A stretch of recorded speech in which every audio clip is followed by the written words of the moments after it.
மலையிலேருந்து ஒரு சூரியன் உதிச்சு வந்தால் தான் நம்மளுக்கு வந்து ஒரு வெளிச்சம் கிடைக்கும்.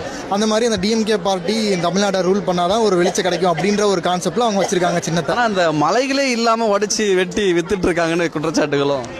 ஆமாம், அது உண்மைதான். மாறிடுச்சு ஆக்சுவலாக. அவங்க மழை இல்லாமல் ஆக்கிட்டாங்க. மனசாட்சி அப்படின்னு ஒன்று இருந்தா இந்த மாதிரி ஒரு கேடுகட்ட வேலையை பார்க்க மாட்டாங்க. உங்களில் எத்தனை பேருக்கு மதுரை திருமங்கலத்தில் ஒரு போராட்டம் நடக்குது, ஒவ்வொரு நாளும் போராட்டம் பண்ணி ஒரு நிதியும் வராம போராட்டத்தில் இருக்கிறாங்க. இதை பத்தி ஒரு நியூஸ்லயுமே வரல. காரணம் அரசியல். கல்குவாரி தெரியுமா, அது எல்லாத்தையும் சுரண்டி ஓடுற ஆத்த ஒண்ணுமில்லாம ஆக்கி தான் சொந்த மண்ணுக்காக பசியும் பட்டினியுமா போராட்டத்தில் உட்கார வச்சுட்டு இப்படி வேடிக்கை பாக்குறீங்களா? ஒரு விவசாயியுடைய வாழ்க்கை போச்சு, ஒரு குடும்பத்துடைய நிம்மதி போச்சு. நீங்க என் மொழி அழியுது எனக்கு தெரியுது, என் இனம் அழிகிறது எனக்கு தெரியுது, என் பலம் களவோடு எனக்கு தெரிகிறது. அதை காப்பாற்ற எண்ணம் இருக்கிறது, துடிக்கிறோம். அதிகாரம் இல்லை, தவிக்கிறோம். தான் யதார்த்த புரிதல்.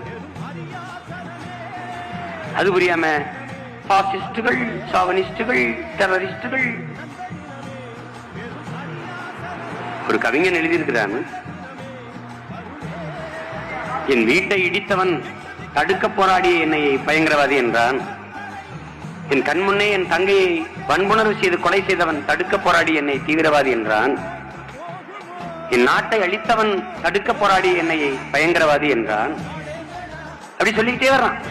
கடைசி அவன் சொல்கிறான், பாருங்கள் என் நண்பு உலகத்தீரே, இதையெல்லாம் நான் செய்வது பயங்கரவாதம் என்றால் இந்த பயங்கரவாதம் தீவிரவாதம் என்று சொல்லுதான் எவ்வளவு புனிதமானது என்றான். அதை உங்களுக்கு சொல்ல கடமைப்பட்டிருக்கேன்.